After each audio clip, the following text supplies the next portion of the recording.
Howdy, everyone. And if you are watching this, you are watching my first ever narrated Wi-Fi battle. So a big thank you to you. And I really, really appreciate anyone who has anything to say or anyone who actually views this video because I don't think it'll get that many, well, with me not being established at all in the community or shit. But I can always hope. So I'll tell you a little bit about myself. My name is George. I go by Genesis. And I have been playing and watching Pokemon since they first came out. I watched the show from the first day it ever came out here in the U.S. I remember I would get up at 6 a.m. in the morning, and me and my brother would go over to my friend's house because his mom would actually drive us to school. And our mother and my mother would pick me and my brother and my friend up afterwards. It was really really nice. He was one of my best friends, still to this day. But we get over to his house, and in the morning we'd watch Pokemon because it would come on really really early, and we get a new episode every day for I don't even know how long that lasted before they changed the format around, and it only came on Saturdays, but whatever. So we'd watch it, and I loved it. And as soon as the games came out, I just had to have it. I already had a Game Boy. I played the Pokemon trading card game. Uh, uh, and I had Pokemon trading card game on my Game Boy. And I also had Pokemon Red. I don't think I'm doing this in order. I think Pokemon trading card game I got after I got Pokemon Red. But in any case, I had that. And I went from Red to Yellow.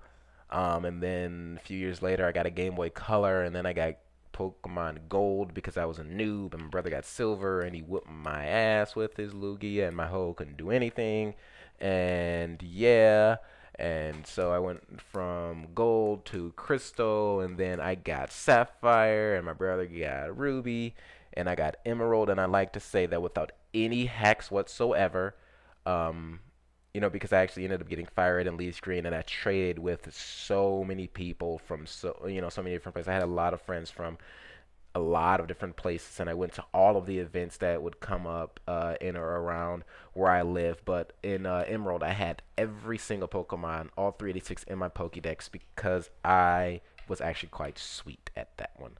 Um, as far as battling and everything when I was actually pretty good among my circle of friends. I didn't really think there was a large community for battling Pokemon competitively outside of the amount of friends I had. I just didn't I didn't think that such a thing existed. But Diamond and Pearl came out, and I was still going, and you could talk and battle with people from all around the world. And I was like, oh, this is so sweet.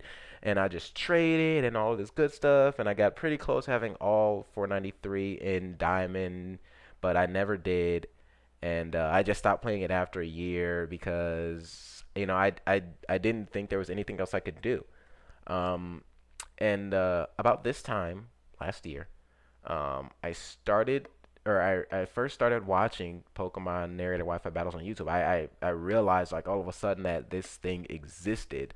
I actually started watching some of the Killer Nachos vids first, and I was like, whoa, whoa, whoa, wow, this is going on. I need to get into this, but me being the kind of lazy guy I am, I finished school and I moved and I did more school and work and all of that.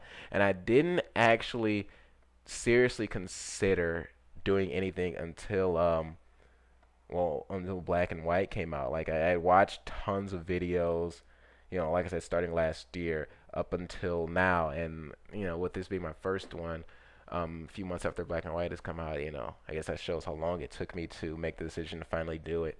But yeah, I finally did it. And I'd played on like Shoddy and Pokemon Online and Pokelab and all of that, and had a modicum of success. Um, if any of you have ever been on Pokemon Lab, I was actually a gym leader in the Koricon League for a little bit, but it's neither here nor there. So I'll stop babbling. Again, I want to thank you for watching this. Like, comment, subscribe if you'd like. I really don't care. I'm just kind of glad that I finally did this and pushed myself to put it out there.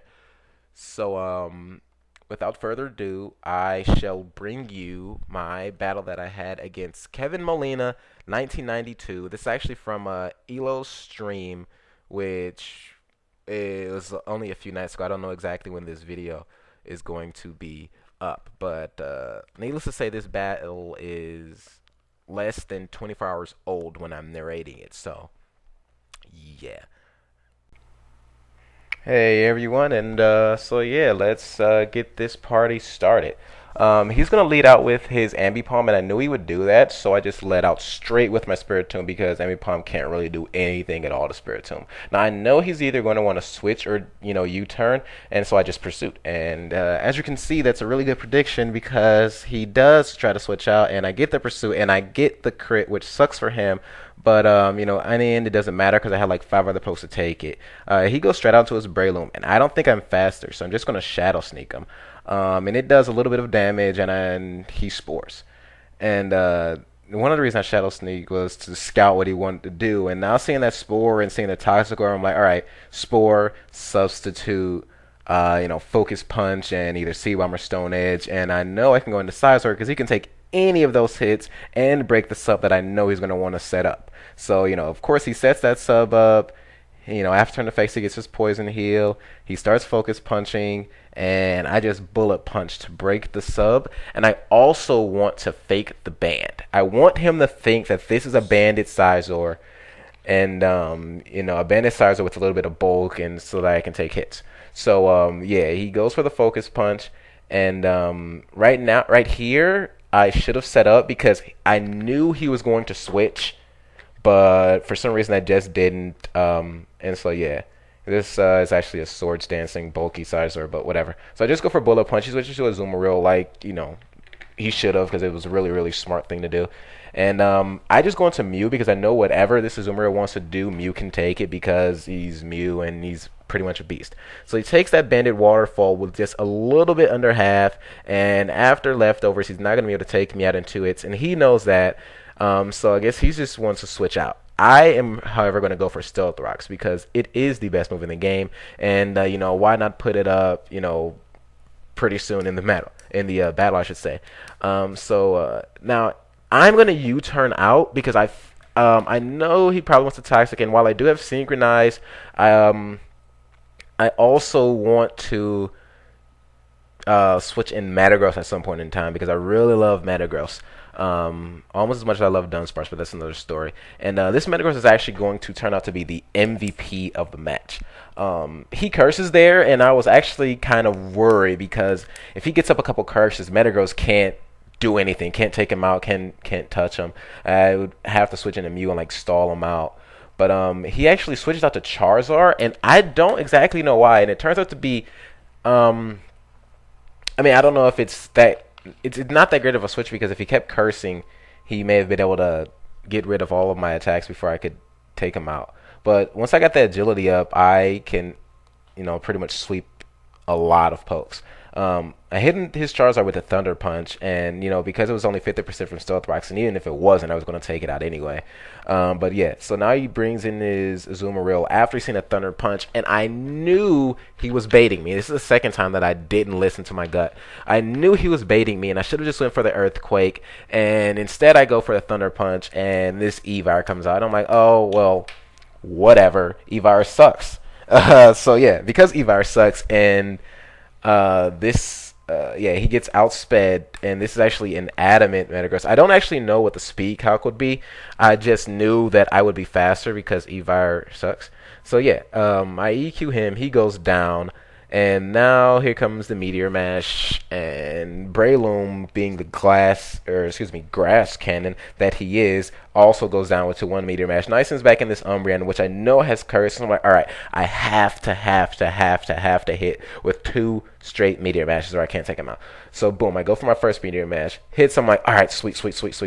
He curses. I'm like, all right. I have to hit here because if I don't hit here and he curses again, I won't be able to take him out, and he can just Moonlight up and recover back all or most of his HP, and he'll stall me out of PP of every move. So yeah, boom, get the second one, and the Hax Gods actually smiled down on me because I haven't missed a Meteor Mash, and I get the attack raise there. And Meteor Mash is notorious for sort of missing when you want it to hit. And he goes into Azumarill, and I have the Thunder Punch, so that is going to be a good game because he's not gonna be able to survive that. So again, good game. Kevin Molina 1992. I don't know if he has a YouTube channel. I wasn't gonna post this, but I figured it's my first battle. I'll post something up. So yeah, like, comment, subscribe, guys. Let me know what you think.